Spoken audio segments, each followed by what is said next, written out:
تھوڑی سی گفتگو تو اس مجلس کے تقاضے کے مطابق بخاری شریف کے اس آخری باب پر ہونی چاہیے، اگرچہ صحیح بات یہ ہے کہ یہاں کے جو شیخ الحدیث صاحبان ہیں اور دوسرے بہت سارے اداروں کے شیخ الحدیث یہاں بیٹھے ہیں، بلکہ یہ جو میرے پیچھے کا مجمع ہے علماء کا اسٹیج پر، یہی مجمع اتنا بڑا ہے کہ بعض جگہ پورا جلسہ اتنا بڑا ہوتا ہے، اور بڑی تعداد اکثر اللہ علماء ہیں، مشائخ حدیث ہیں، ان کی موجودگی میں میرے جیسے گناہگار کی یہ ڈیوٹی صحیح بات یہ ہے کہ جسارت ہے، اور برادر مکرم مولانا یحییٰ صاحب دامت برکاتہ کی تشریف رکھتے ہیں، حق تو یہ ہے کہ ان سے ہی اپنی سب کام کراتے، لیکن بہرحال دارالعلوم دیوبند کی نسبت کی بنیاد پر آپ نے اس جاہل کی ڈیوٹی لگائی ہے تو کچھ کہنا ہے،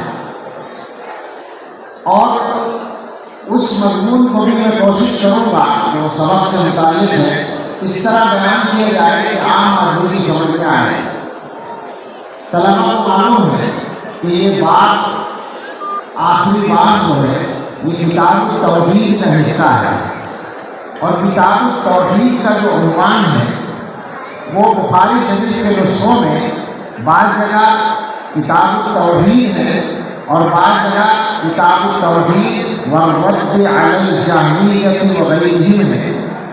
اس سے علاوہ بھی بعض روایتیں ہیں کہ یہ دو مشہور ہیں۔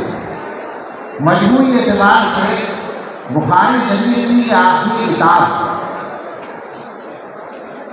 باطل نظریات پر رد کرنے کا عنوان ہے۔ حضرت شیخ الحدیث مولانا زکریا صاحب رحمۃ اللہ علیہ کی رائے یہ ہے کہ یہ کتاب مستقل کتاب نہیں ہے بلکہ کتاب الاعتصام بالکتاب والسنہ کا حصہ ہے، اس کا تکملہ ہے، لیکن اکثر حضرات اس کو مستقل کتاب مانتے ہیں، اور عنوان یہ بتا رہا ہے کہ یہ مستقل کتاب ہے، اور اس کا جو مضمون ہے، اس میں جو احادیث ہیں، ان سے بھی یہ پتہ چلتا ہے کہ یہ مستقل باب اور کتاب ہے۔ اس کتاب میں امام بخاری رحمۃ اللہ علیہ نے اس زمانے میں جتنے باطل فرقے وجود میں آئے تھے ان کے معتقدات کا رد کیا ہے بڑی حد تک، اور خاص طور پر توحید باری کے سلسلے میں جو ان کے نظریات تھے۔ آپ حضرات نے کلام کی کتابیں پڑھی ہیں، عقائد کی کتابیں، آپ جانتے ہیں کہ اس زمانے میں معتزلہ، جہمیہ اور مرجئہ اور اس طرح کے بہت سارے فرقے وجود میں آ چکے تھے۔ ان میں سے معتزلہ کا صفات باری کا انکار کرتے تھے۔ ان کا یہ خیال تھا کہ اگر اللہ تعالیٰ کی صفات کو مانا جائے گا تو شرک ہو جائے گا، توحید خالص نہیں رہے گی، کیونکہ صفات کو حادث مانے تو اللہ تعالیٰ کو کیسے متصف کرے، اور قدیم مانے تو تعدد قدماء ہو جائے گا، دونوں صورتوں میں معاملہ گڑبڑ ہے۔ لہذا انہوں نے یہ کیا کہ صفات کا انکار کر دیا۔ یہ ایسا ہے کہ جس سر میں درد ہو اس کو دوا کھلانے کے بجائے سر کاٹ دو، علاج ہو۔ صفات کا مسئلہ ان سے حل نہیں ہوا، اور حل نہ ہونے کی وجہ یہ تھی کہ ان کا مزاج تھا شریعت کو عقل کے تابع کرنے کا۔ ہمارے زمانے میں یہ بڑا مجمع موجود ہے، اگر سمجھ رہے ہو ہماری بات تو یہ بات سمجھیں کہ ہماری شریعت عقل کے مطابق ہے، عقل کے تابع نہیں ہے۔ کچھ جگہوں پر ایسا ہمیں کرنا پڑے گا کہ ہم اپنی عقل کو چھوڑ دیں اور شریعت کو مان لیں، جہاں ہماری عقل میں بات نہ آئے۔ حجت الاسلام حضرت مولانا محمد قاسم صاحب نانوتوی رحمۃ اللہ علیہ نے اس بات کو سمجھایا ہے کہ انسان کی جو صلاحیتیں ہیں وہ محدود ہیں، جو بھی صلاحیتیں ہیں، مثلا ہماری دیکھنے کی ایک صلاحیت ہے، تو دیکھنے کی جو حد ہے مجھے معلوم نہیں کتنی دور تک ہے، لیکن یہ سب جانتے ہیں کہ ہمیں ایک خاص دوری کے بعد نظر نہیں آتا، ایک دوری تک ہماری نظر کام کرتی ہے، اس سے آگے نظر نہیں آتا۔ کان سے سننے کا کام کرتے ہیں تو کانوں کو بھی ایک فاصلے کی آواز سنائی دیتی ہے اور اس کے بعد سنائی نہیں دیتی ہے۔ اسی طرح سے حضرت فرماتے ہیں کہ عقل کا بھی ایک دائرہ ہے، عقل کی بھی ایک حد ہے، عقل ہر جگہ پہنچ جائے یہ ممکن نہیں ہے۔ ہماری عقل ہے وہ، ہماری عقل ہماری طرح محدود ہے، لہذا اللہ تعالیٰ کی صفات جیسے مسائل کو اگر ہم اپنی عقلوں سے حل کرنے کی کوشش کریں گے تو گمراہی کا شکار ہو جائیں گے۔ اللہ کی معرفت میں عقل کام نہیں آتی۔ دیگر مراد آبادی نے کہا تھا، یہاں بہت سارے حضرات اردو سمجھنے اور جاننے والے ہیں، میں نے دیکھا سنا ہے کہ اشعار بھی پڑھے جا رہے تھے۔ جگر نے کہا تھا، معرفت جمال میں کام نہ آئے بالوں پر، عقل کہیں پہ گر پڑی چھوٹ گئی کہیں نظر۔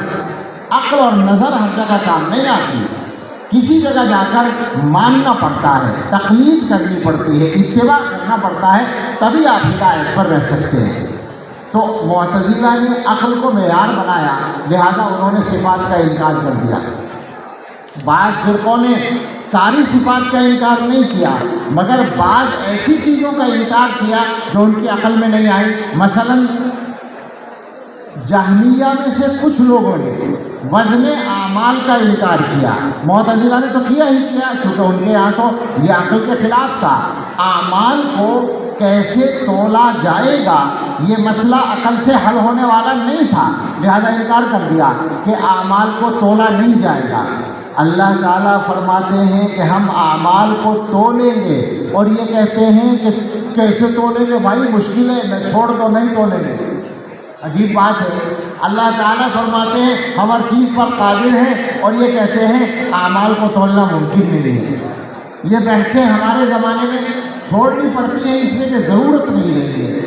ہمارے زمانے میں انسان اپنے محدود وسائل کے ساتھ گرمی اور سردی کو تولتا اور ناپتا ہے، ہوا کی رفتار کو ناپتا ہے، آواز کے درجے کو ناپتا ہے، ہر چیز کو ناپتا ہے۔ تو کیا مشکل ہے باری تعالیٰ کے لیے جو علی کل شیء قدیر ہے اعمال کو تولنا؟ تو اس طرح کے معاملات تھے۔ امام بخاری رحمۃ اللہ علیہ نے ان باطل نظریات کی تردید کے لیے یہ کتاب قائم کی۔ یہاں سے علماء کو ایک سبق ملتا ہے، اور وہ یہ علماء ہی کو نہیں ملتا، سب کو ملتا ہے۔ علماء یہ سبق پہلے سے جانتے ہیں، اور عام لوگوں کی سمجھ میں کبھی کبھی نہیں آتا۔ وہ سمجھ لیں اچھی طرح سے کہ امت میں جب کبھی باطل نظریات آئیں گے، علماء کی ذمہ داری ہوگی کہ ان کا رد کریں۔ بہت سارے احباب ہمارے ایسے ہیں جو دینی باتیں تو پسند کرتے ہیں، مگر ساتھ میں یہ چاہتے ہیں کہ کسی غلط کو غلط نہ کہا جائے۔ میں غلط تو نہیں کہہ رہا ہوں، غلط بات کو غلط نہ کہو، اختلاف ہوگا۔ وہ کہتے ہیں اختلافی بات نہ کرو۔ ایسے لوگوں سے یہ کہنا ہے کہ اگر اختلاف سے بچنا ہے تو اپنے گھر کے معاملے میں اختلاف سے بچو، ذاتی معاملات میں اختلاف سے بچو، جھگڑا مت کرو، لیکن دین کے معاملے میں دین کا مسئلہ ہمارے گھر کا مسئلہ نہیں ہے۔ دین اللہ کا اور رسول اللہ کا ہے صلی اللہ علیہ وسلم۔ جیسا ہمیں دین عطا کیا گیا ہے، اس دین کو اس کی صحیح شکل میں محفوظ رکھنا یہ علماء کی ذمہ داری ہے۔ یہ بچوں سے بھی کہنا ہے، فضلاء سے کہنا ہے، يحمل هذا العلم من كل خلق عدول ينفون عنه تحریف الغالین وانتحال المبطلین وتأویل الجاہلین۔ یہ ڈیوٹی ہے علماء کی جو مقرر ہے اللہ کے رسول صلی اللہ تعالیٰ علیہ وسلم کی طرف سے۔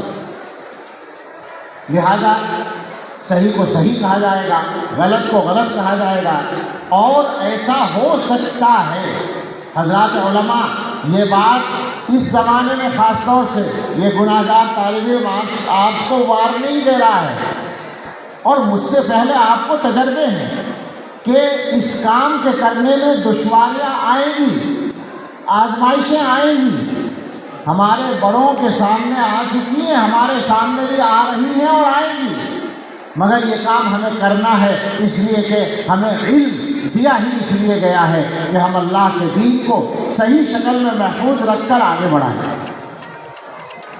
بڑوں نے یہ سب کچھ